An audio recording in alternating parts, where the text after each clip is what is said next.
નમસ્કાર મિત્રો, સ્વાગત છે તમારું અમારી યુટ્યુબ ચેનલ ગુજરાતી માહિતીમાં. તો આજે આપણે જાણીશું કે ડિજિટલ ગુજરાતના પોર્ટલ ઉપર આપણે રજિસ્ટ્રેશન કેવી રીતે કરવું. રજિસ્ટ્રેશન કરવામાં ઘણી બધી અગવડતાઓ પડી રહી છે. પહેલી જ વારમાં રજિસ્ટ્રેશન થઈ જાય છે અને અમુક લોકોને રજિસ્ટ્રેશન કરવા જાય તો એવું લખેલું આવે છે કે તમારું ઓલરેડી રજિસ્ટ્રેશન થઈ ગયું છે.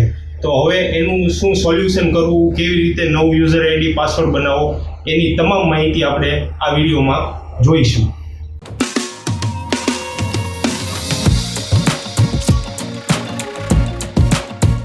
સૌપ્રથમ મિત્રો, કોઈ પણ એક બ્રાઉઝરમાં તમારે ગૂગલ ઓપન કરી લેવાનું છે. એમાં ડિજિટલ ગુજરાત લખીને તમે સર્ચ કરશો તો આ રીતે વેબસાઇટ એક આવી જશે. એમાં પહેલી જ વેબસાઇટ આવશે ડિજિટલ ગુજરાત લખેલી. એના ઉપર આપણે ક્લિક કરીશું. ત્યારબાદ જોઈશું તો આ રીતે હોમ પેજ આપણને મળી જશે. તો અહીંયા આપણને દેખાય છે લોગિન અને રજિસ્ટર. એના ઉપર આપણે ક્લિક કરીશું તો આપણને નીચે આપશે સિટીઝન લોગિન, ઓફિસ લોગિન અને સ્કૂલ ઇન્સ્ટિટ્યૂટ લોગિન. તો આપણી માટે સિટીઝન લોગિન છે, તો આપણે એના ઉપર ક્લિક કરીને આગળ વધીશું. ત્યારબાદ જોઈએ તો ન્યૂ રજિસ્ટ્રેશન સિટીઝન એવું લખેલું આવે છે અહીંયા. તો એના ઉપર આપણે ક્લિક કરી દઈશું. નીચે જોઈએ તો અહીંયા આપણને mobile number, email address, password અને કેપ્ચા એ બધી ડિટેલ આપણે ફિલઅપ કરી લેવાની છે.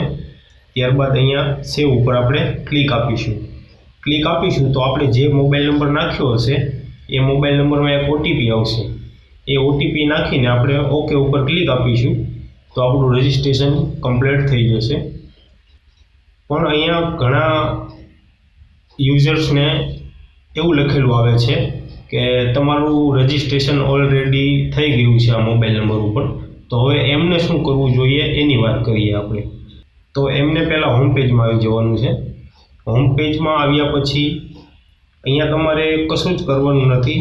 સીધું જ નીચે જોઈએ તો ફોરગોટ પાસવર્ડ એની બાજુમાં ક્લિક હિયર આપેલું છે. તો ત્યાં આપણે ક્લિક કરી દેવાનું છે. તો ક્લિક કરશું તો આપણને આ રીતે પૂછશે. પહેલા નંબરમાં સિલેક્ટ આપ્યું છે, તો અહીંયા આપણે આપણો મોબાઈલ નંબર સિલેક્ટ કરવાનો. લખ્યું હશે કે મોબાઈલ નંબર, એટલે એવું સિલેક્ટ કરી લેવાનું. ત્યારબાદ યુઝર નેમની અંદર આપણે આપણો મોબાઈલ નંબર નાખી દેવાનો છે. ત્યારબાદ આ કેપ્ચા નાખવાના છે. કેપ્ચા નાખીને આપણે નેક્સ્ટ ઉપર ક્લિક આપીશું તો આપણને જે મોબાઈલ નંબર નાખ્યો હશે એમાં એક ઓટીપી આવશે. તો એ ઓટીપીને આપણે અહીંયા એન્ટર કરી દેવાનો છે. ત્યારબાદ નેક્સ્ટ ઉપર ક્લિક આપીએ તો અહીંયા આપણને પાસવર્ડ બનાવવાનું કહે છે કે ભાઈ તમે નવો પાસવર્ડ બનાવી લો. તો પાસવર્ડ આપણે આ ઉદાહરણ તરીકે આપ્યો જો આ રીતે બનાવવાનો રહેશે. મિનિમમ 8 અક્ષરનો હોવો જોઈએ અને એબીસીડીનો પહેલો એબીસીડીનો અક્ષર, પછી સ્પેશિયલ કેરેક્ટર અને નંબરવાળો પાસવર્ડ તમારે તમારી રીતે બનાવી લેવાનો છે. અને સેટ પાસવર્ડ ઉપર આપણે ક્લિક આપીશું તો આપણને અહીંયા મળી જશે કે તમારો પાસવર્ડ સક્સેસફુલી અપડેટ થઈ ગયો છે. તો એના ઉપર આપણે ઓકે ઉપર ક્લિક કરીશું તો આપણે ફરીથી હોમ પેજમાં આવી જશું. તો હવે હોમ પેજમાં આવ્યા બાદ હવે આપણે સીધું અહીંયા લોગિન કરવાનું જ રહેશે. સિલેક્ટમાં જઈને પાછો મોબાઈલ નંબર સિલેક્ટ કરવાનું. યુઝર નેમમાં આપણે મોબાઈલ નંબર નાખી દઈશું. પછી આપણે અત્યારે પાસવર્ડ બનાવ્યો એ પાસવર્ડ અહીંયા નાખી દઈશું. ત્યારબાદ કેપ્ચા નાખી દઈશું અને નીચે અહીંયા લોગિન ઉપર ક્લિક આપીશું. લોગિન ઉપર ક્લિક આપીશું તો આપણે જે મોબાઈલ નંબર નાખ્યો છે એમાં એક ઓટીપી આવશે. તો એ ઓટીપીને અહીંયા આપણે એન્ટર કરી દઈશું અને કન્ફર્મ ઉપર ક્લિક કરીને આગળ વધશું. ત્યારબાદ જોઈએ તો આપણે ડિજિટલ ગુજરાતના પોર્ટલ ઉપર લોગિન તો થઈ ગયા, પણ હવે આપણે આપણી પ્રોફાઇલ બનાવવી પડશે. પ્રોફાઇલ બનાવ્યા પછી જ આપણને આપણું સિટીઝન આઈડી મળશે મિત્રો, તેનું ખાસ ધ્યાન રાખજો.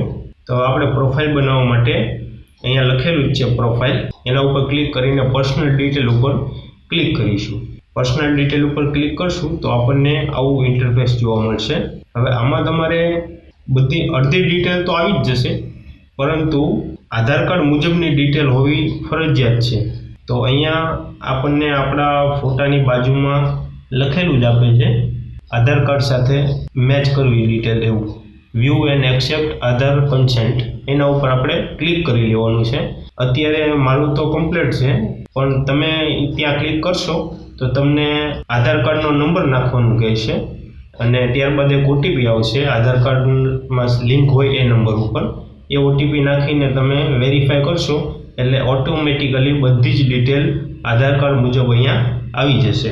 ફાધર્સ નેમમાં આપણું પિતાનું નામ પૂરું અંગ્રેજીમાં, ગુજરાતીમાં, અને માતાનું નામ અંગ્રેજી અને ગુજરાતીમાં તમારે લખવાનું રહેશે. બાકી બધી વસ્તુ ઓટોમેટિકલી આધાર કાર્ડ મુજબ આવી જશે. ત્યારબાદ નીચે જોઈએ તો સેવ પર્સનલ ડિટેલ્સ ઉપર આપણે ક્લિક આપીશું તો આપણો ડેટા બધો સક્સેસફુલી સેવ થઈ ગયો છે. ત્યારબાદ જોઈએ તો એડ્રેસ ઇન્ફોર્મેશન આવશે. તો એમાં પણ આપણે અહીંયા ગેટ એડ્રેસ ફ્રોમ આધાર એના ઉપર ક્લિક આપી દઈશું એટલે આપણા આધાર કાર્ડ મુજબ બધું એડ્રેસ ઓટોમેટિકલી આવી જશે. અને જો કોઈ પણ વસ્તુ ન આવી હોય તો તમારે એને ફિલઅપ કરી લેવાની રહેશે. માનો કે ડિસ્ટ્રિક્ટ છે, તાલુકો છે, પછી રૂરલ એરિયામાંથી આવો છો, અર્બન એરિયામાંથી આવો છો, એવું સિલેક્ટ કરી લેવું. 90% તો આવી જ જશે, પણ ન આવે તો આપણે સિલેક્ટ કરી લેવાનું રહેશે.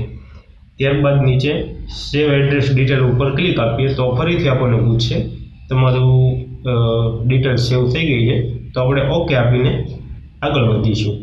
લાસ્ટમાં આપણને ફેમિલી ઇન્ફોર્મેશન નાખવાની છે.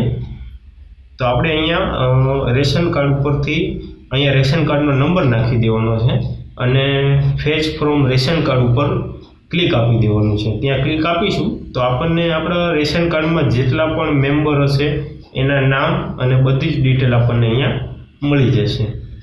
હવે અહીંયા આપણે આપણું કોઈ એક વ્યક્તિનું તમે એડ કરવું હોય તો પણ કરી શકો છો અને બધા ફેમિલી મેમ્બરનું એડ કરવું હોય તો પણ તમે બધા એડ કરી શકો છો.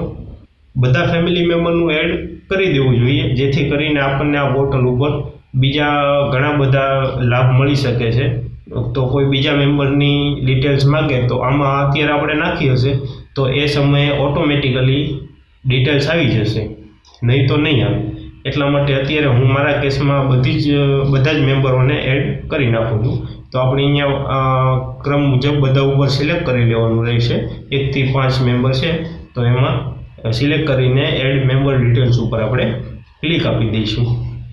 ક્લિક આપ્યા બાદ અહીંયા જોઈએ તો આ બધા મેમ્બર આપણામાં એડ થઈ ગયા છે, આપણા ફેમિલી મેમ્બર્સ. મેમ્બર એડ થઈ જાય પછી લાસ્ટમાં છેલ્લે આપણે સેવ પ્રોફાઇલ ડિટેલ્સ અને ઈ સાઇન ઉપર ક્લિક આપીશું. તો હવે અહીંયા આપણે ક્લિક આપીશું ત્યારબાદ આપણને આધાર વેરિફિકેશન પૂછવામાં આવે છે. તો આપણે અહીંયા આપણું આધાર કાર્ડ નંબર નાખી દેવાનો છે. ત્યારબાદ આધાર ઓટીપી ઉપર ક્લિક રાખીને ગેટ ઓટીપી ઉપર ક્લિક કરીશું. તો આપણને આધાર કાર્ડ સાથે લિંક હશે એ મોબાઈલ નંબર ઉપર એક ઓટીપી મળી જશે. તો એ ઓટીપી આપણે અહીંયા નાખીને અહીંયા ટર્મ કન્ડિશન સિલેક્ટ કરીને આપણે સબમિટ ઉપર ક્લિક કરી લઈશું. સબમિટ ઉપર ક્લિક કર્યા બાદ આપણે ફરીથી ડિજિટલ ગુજરાતના પોર્ટલ ઉપર આવી જઈશું. ત્યાં જોઈએ તો અહીંયા આપણને આપણું સિટીઝન આઈડી મળી ગયું છે અને અહીંયા નીચે લખેલું પણ આવી ગયું છે કે your profile is Aadhaar verified. જો આટલું કરીએ તો આપણી પ્રોફાઇલ અહીંયા ફૂલી કમ્પ્લીટ થઈ ગઈ છે. હવે આપણે આ પોર્ટલ ઉપરથી ઘણી બધી યોજનાઓ, ઘણા બધા આ ડોક્યુમેન્ટના આપણે લાભ લઈ શકીએ છીએ. માનો કે જાતિનો દાખલો, આવકનો દાખલો છે, એવા ઘણા બધા દાખલાઓ આપણે આ પોર્ટલ ઉપરથી કાઢી શકીએ છીએ. તો એના માટે આ પ્રોફાઇલ બનાવવી બહુ જરૂરી છે. આ પ્રોફાઇલ બનાવ્યા બાદ આપણે બધું કરી શકીએ છીએ. બરાબર છે મિત્રો. સર્વિસ ઉપર ક્લિક કરીશું. સર્વિસમાં જોઈએ તો સિટીઝન સર્વિસ, આપણને કેટલી સર્વિસો આ ડિજિટલ ગુજરાતના પોર્ટલ ઉપરથી મળવાપાત્ર છે. તો અહીંયા ક્લિક કરીશું આપણે. જોઈએ કે આ બધી જ પ્રકારની સુવિધાઓ આપણને આ પોર્ટલ ઉપરથી મળી રહે છે મિત્રો. તો આ રજિસ્ટ્રેશન કરવું ફરજિયાત છે. અમારો વિડીયો પૂરો જોવા બદલ આપનો ખૂબ ખૂબ આભાર. જો તમને વિડીયોમાં કંઈ પણ ના સમજાયું હોય, કંઈ પણ સમજ ન આવતી હોય કે ક્યાં શું ભરવું, કેવી રીતે ભરવું, તો અમને તમે કોમેન્ટ કરીને જણાવી શકો છો.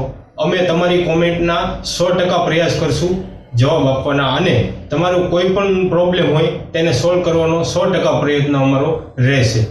અમારી ચેનલમાં આવા જ ગુજરાતી ભાષામાં બધા વિડીયો આવે છે. જો તમને અમારી માહિતી ગમી હોય તો લાઈક, શેર અને સબસ્ક્રાઈબ કરવાનું ભૂલતા નહીં.